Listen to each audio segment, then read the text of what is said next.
ওম শান্তি অকমান কথাতে আপুনি মানুহক বেয়া পাই নাথাকিব আমাৰ কিছু কিছু ব্যক্তিৰ এই সংস্কাৰ থাকে যে অকমান কথাতে বেয়া পাই যায় দেই সদায় যিকোনো কথা যেতিয়া আপুনি আনৰ পৰা শুনিব হয়তো কথাটো শুনাত বেয়া তাৰ ইন্টেনশনটো সদায় আপুনি চেক কৰিব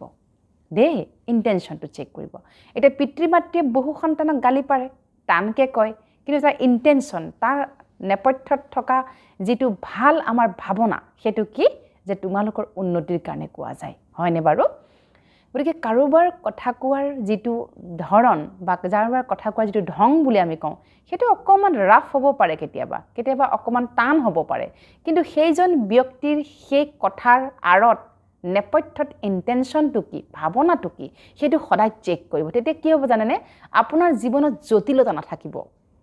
আপোনাৰ মনোবল সদায় এক থাকিব আপুনি মানসিকভাৱে সদায় সুখ শান্তি জীয়াই থাকিব পাৰিব দেই গতিকে আজিৰ পৰা আপুনি এটো আপুনি সদায় কৰিব আপুনি এতে পৰিয়ালত আছে আমি বেছিখিনি মানুহ পৰিয়ালত থাকো পৰিয়ালত আমি একেলগে সহবাস কৰো একেলগে সহবাস কৰিলে আমাৰ বিভিন্ন ধৰণৰ কথা বতৰা আমাৰ আদান প্ৰদান দিনটোত হৈ থাকে এতিয়া দেখো বিভিন্ন কাৰণত এটা পৰিয়ালৰ মাজত অকমানতে বেয়া পোৱা নিচিনা হয় কোনোবাই কৈছিল কথাটো কিবা ভাবে কোনোবাই গ্ৰহণ কৰিলে কিবা ভাবে হয়নে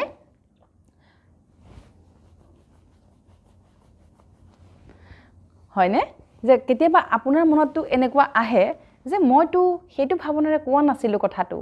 মইতো তেওঁৰ ভাল হক বুলি চিন্তন কৰিহে কৰিছিলো কিয় তেওঁ তেনেকে ললে কথাটো হয়নে এইখিনিতে আপোনাক মই এটা কথা কওঁ আপুনি কি ভাৱনাৰে কৈছিল আপুনি ভাল ভাৱনাৰে কৈছিল তেওঁ কি কৰিলে বেয়া ভাৱনাৰে ললে কাৰ দুখ তেওঁৰ দুখ কাৰণ তেওঁৰ আত্মা সেই সময়ত ভাৰী হৈ আছে তেওঁৰ আত্মা নেগেটিভিটিৰে ভৰপুৰ হৈ আছে সেইবাবে তেওঁ কথাটো তেনেকে ললে কিন্তু তাৰ অৰ্থ এটো নহয় তেওঁ বেয়াকে ললে বুলি আপুনি আকৌ তেওঁক বেয়া পাই যাব হেতু কৰ্ম নকৰিব হেবিলাক কোৰ্টে এতিয়া মানুহৰ মাজৰ সম্পৰ্কবিলাক ইমান বেছি জটিল হৈ গৈছে সহজ সৰল সম্পৰ্ক নোহোৱা হৈ গৈছে পৃথিৱীত কোনেও কাকো সহজে গ্ৰহণে কৰিব নোৱাৰে কোনো মানে কি কৰে দেখা দেখিকে ভাল থাকে কিন্তু বেক অফ দা মাইন্ড ইয়াৰ পৰা বৰ বেয়া কিবা কিবি চলি থাকে সম্বন্ধ হেতুহে খুব ঈশ্বৰীয় সম্বন্ধ যাক ইয়াৰ পৰা সদায় আমি পৰিষ্কাৰভাৱে আশীৰ্বাদ আৰু তেওঁ যেনেকৈ তেনেকে আমি গ্ৰহণ কৰো হেতুহে আচলতে আমাৰ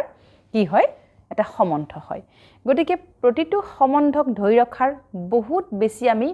ইমান সিৰিয়াস হ'ব নালাগে সম্বন্ধ ধৰি ৰাখিবলৈ যে কোনোবাই ইমান বেছি আমি ফৰ্মেলিটিজ কৰিবও নালাগে সম্বন্ধবিলাক ধৰি ৰাখিবলৈ আজিকালি ফৰ্মেলিটিজ বহুত বেছি হৈ গৈছে কাৰোবাক ঘৰলৈ নিমন্ত্ৰণ কৰিছে ইমান বেছি ফৰ্মেলিটিজ কৰি পেলাই যে সেইখিনি সময়ত গোটেই প্ৰেক্ষাপটটো আৰ্টিফিশিয়াল হৈ যায়